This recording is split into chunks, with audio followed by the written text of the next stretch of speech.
আসসালামু আলাইকুম রহমতুল্লাহ। অনেক দিন পরে আপনাদের মাঝে আবারও একটি ডিজাইন নিয়ে হাজির হলাম। আর এত এত লেট করার কারণ হচ্ছে আমি একটু সাময়িক অসুস্থ ছিলাম, তার জন্য এই ডিজাইনটি একটু করতে লেট হচ্ছে। আমার একটু গলার প্রবলেম আছে। তো আজকে আপনাদের যে ডিজাইনটি দেখাবো এটা মাত্র 25 ফিট বাই 20 ফিটের মধ্যে একটা ডিজাইন। আমি জানি অধিকাংশ জায়গা অনেক বড় থাকে, আপনাদের বড় স্পেস থাকে, যে আপনারা সুন্দর এবং পরিপ্রেক্ষী খুব ভালোভাবে আপনারা বিল্ডিং তৈরি করতে পারেন। কিন্তু আপনাদের মধ্যে অনেকেরই আছে মাত্র 25 ফিট বাই 20 ফিটের মতো জায়গা, বা তার থেকে হালকা একটু বেশি।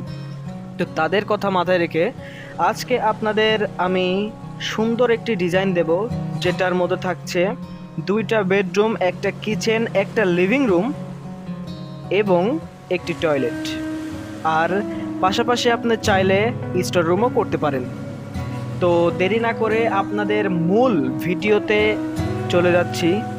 সবাই আমার চ্যানেলটিকে সাবস্ক্রাইব করবেন, এবং আপনাদের কোথাও যদি বুঝতে সমস্যা হয় এই ডিজাইনটি, তাহলে আমার ডেসক্রিপশনে দেওয়া হোয়াটসঅ্যাপ নাম্বার আছে, আপনারা চাইলে যোগাযোগ করতে পারেন।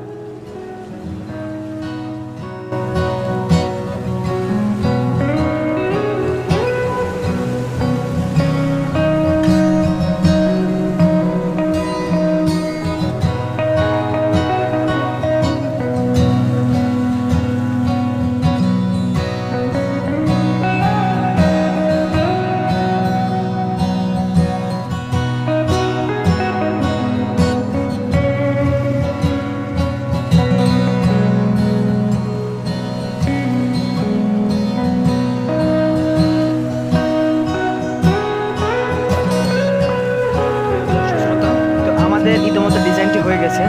আগেই বলেছিলাম ডিজাইনটি একবারে সিম্পল। আপনাদের যদি পছন্দ হয় আপনারা এই অনুপাতে ডিজাইন করতে পারেন, আর যদি পছন্দ না হয় তাহলে অবশ্যই আমাকে নক করবেন। আমি সেই অনুপাতে বা আপনাদের পছন্দ অনুযায়ী জায়গার পরিপ্রেক্ষিতে কিভাবে করলে, কোন পাশে সম্মুখ দিলে, কোন পাশে কিচেন দিলে, কোন পাশে টয়লেট দিলে খুবই ভালো হবে, সে অনুমান করে আপনাদের ডিজাইনটি আমি করে দিব।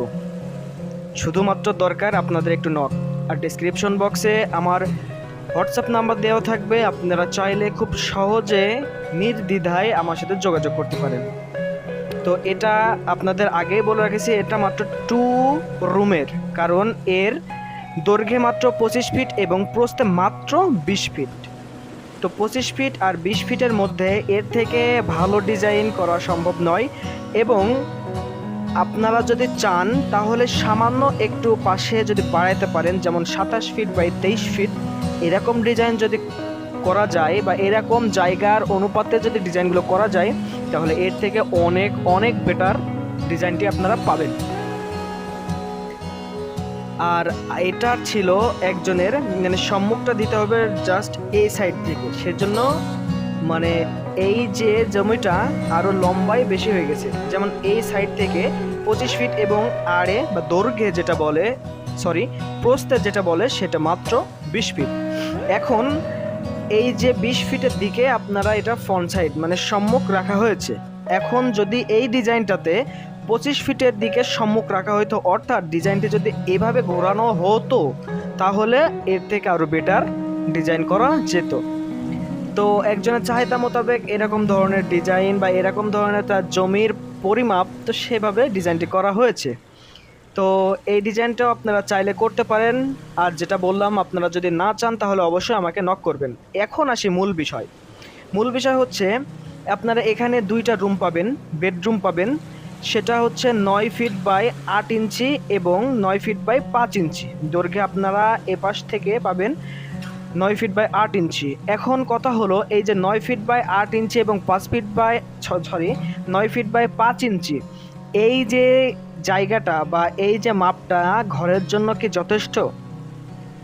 তবে আপনাকে আমি বলবো এই মাপটা ঘরের জন্য একটু ছোটই হয়ে যায়। তবে এটা যদি আপনারা ঠিক মানে মিটিয়ে নিতে পারেন বা কোনো একটা ভাড়াটিয়ার কাছে দেন, তাহলে সচরাচর এরকম মাপটা পছন্দ না করতেই পারে। আর এছাড়া আমাদের কোনো উপায় ছিল না। এখন যদি আপনারা এটা একটু বাড়াইতে চান, তাহলে এপাশ থেকে কিচেন কিন্তু আপনাদের একটু কমাইতে হবে।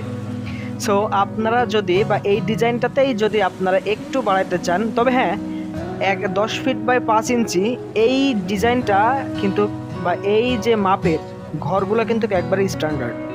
তো 9 ফিট বাই 8 ইঞ্চি আহামরি কিন্তু ছোট নয়। কিছু কিছু মানুষের প্রবলেম থাকতেই পারে, সেই প্রবলেমের পরিপ্রেক্ষিতে আসলে এই ডিজাইনটি করা হয়নি। তবে সচরাচর যেগুলো আপনারা দেখছেন বা যেগুলো আপনারা দেখবেন, এটা অরিজিনালি ভালো একটা মানে মাপ, যদি কিনা আপনারা মানিয়ে নিতে পারেন। আমি বলবো না এটা আহামরি অনেক বড় বা আহামরি অনেক ছোট, তবে এটা ছোটোর তালিকায় আছে। যেটা বলার দরকার সেটা বলি, মিথ্যা বলে কোনো লাভ নাই। 9 ফিট 8 ইঞ্চি বাই 9 ফিট 5 ইঞ্চি এটা রুম তুলনায় একটু ছোট হবে। তবে যদি বাড়াইতে চান আপনি 1 ফিট, তাহলে এখান থেকে আপনাকে 8 ফিট 5 ইঞ্চি না রেখে আপনাকে এখানে 7 ফিট বা 7 ফিট 5 ইঞ্চি আপনাকে রাখতে হবে, বা 6 ফিট 5 ইঞ্চি আপনাকে এই কিচেনটাতে রাখতে হবে। তাহলে আপনি একটা স্ট্যান্ডার্ড রুম পাবেন। দুইটা সাইজে একরকম করা হয়েছে, আপনারা চাইলে এখানেও একই অবস্থা করতে পারবেন। টয়লেট রাখা হয়েছে একটি, এবং তার সাথে রাখা হয়েছে লিভিং রুম। এ পাশ থেকে আপনার রাখা হয়েছে সিঁড়ি।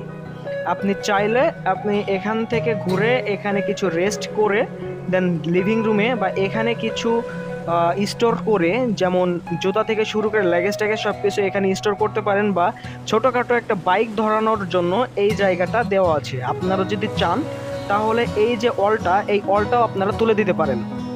অলটা তুলে আপনারা এখানে জাস্ট একটা পর্দা ইউজ করতে পারেন, বা এখানে একটা পর্দা ইউজ করতে পারেন। তাহলে আপনাদের এই জায়গাটা বা এই অলটা আপনাদের দেওয়া যাবে না।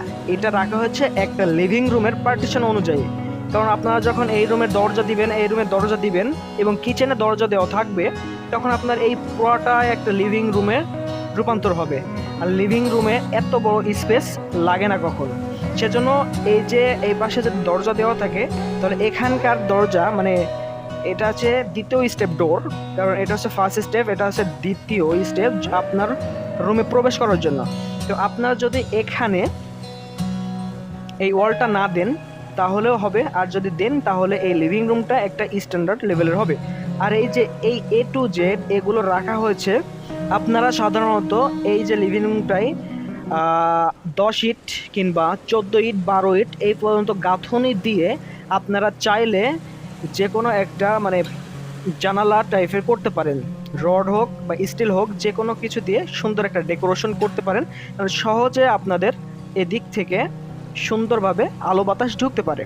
তো এটা আপনার পছন্দ অনুযায়ী। এবং এই যে এই বিল্ডিংটাতে আলো এবং বাতাসের অভাব হবে না, এর কারণ হলো ছোট্ট একটা রুমে 2টা করে আপনার জানালা দেওয়া আছে। 1 2 কিচেনেও ঠিক একই অবস্থা, এই রুমটাতেও ঠিক একই অবস্থা। তো আশা করি আপনাদের এটা খুবই ভালো লাগবে। আর আপনারা যদি বুঝতে না পারেন তাহলে অবশ্যই আমাকে নক করবেন। আপনাদের সমস্যা সমাধানের জন্য আমি সর্বদা আছি। দরকার শুধু আপনাদের একটি SMS। ধন্যবাদ সবাইকে, আজ এ পর্যন্তই। যদি ভালো লেগে থাকে ভিডিওটি আর যদি ডিজাইনটিও ভালো লেগে থাকে, তাহলে অবশ্যই লাইক কমেন্ট এবং একটু শেয়ার করে দিবেন, অন্যকে দেখার সুযোগ করে দিবেন।